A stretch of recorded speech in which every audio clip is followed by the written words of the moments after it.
আজ দক্ষিণবঙ্গে বৃষ্টি সতর্কতা জারি করল আবহাওয়া দপ্তর। আগামী 2 থেকে 3 ঘন্টায় বজ্রবিদ্যুৎ সহ বৃষ্টির সতর্কতা জারি করা হয়েছে। তালিকায় রয়েছে কলকাতাও। আজ কোন কোন জেলায় ভিজবে, লেটেস্ট আপডেট দিল আলিপুর আবহাওয়া দপ্তর। তো বন্ধুরা, বিস্তারিত জানতে হলে ভিডিওটিকে সম্পূর্ণ দেখবেন, ভালো লাগলে একটি লাইক করবেন।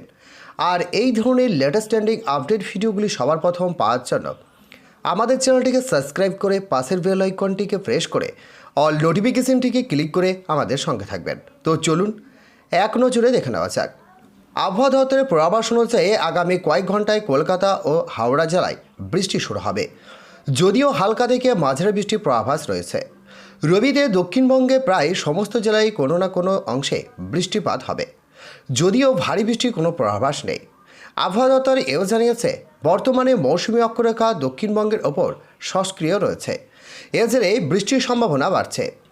আগামীকালও একই রকম পরিস্থিতি থাকবে। 19 জুলাই পর্যন্ত দক্ষিণবঙ্গের একাধিক জেলায় বৃষ্টির সম্ভাবনা রয়েছে, তবে ভারী বৃষ্টি হবে না। 25 জুলাই পর্যন্ত বৃষ্টি বাড়ার সম্ভাবনা আপাতত নেই। উত্তরবঙ্গে কিছুটা বৃষ্টি কমছে। রবিবার ভারী বৃষ্টির সম্ভাবনা রয়েছে আলিপুরদুয়ার এবং জলপাইগুড়িতে। বিকেলের পর বৃষ্টি বাড়বে জেলায়। বাকি দার্জিলিং, জলপাইগুড়ি, কোচবিহার, উত্তর দিনাজপুর এবং দক্ষিণ দিনাজপুরে, মালদাহে বজ্রবিদ্যুৎ সহ হালকা থেকে মাঝারি বৃষ্টিপাতের সতর্কতা থাকবে, এমনটাই জানিয়েছে আবহাওয়াবিদরা।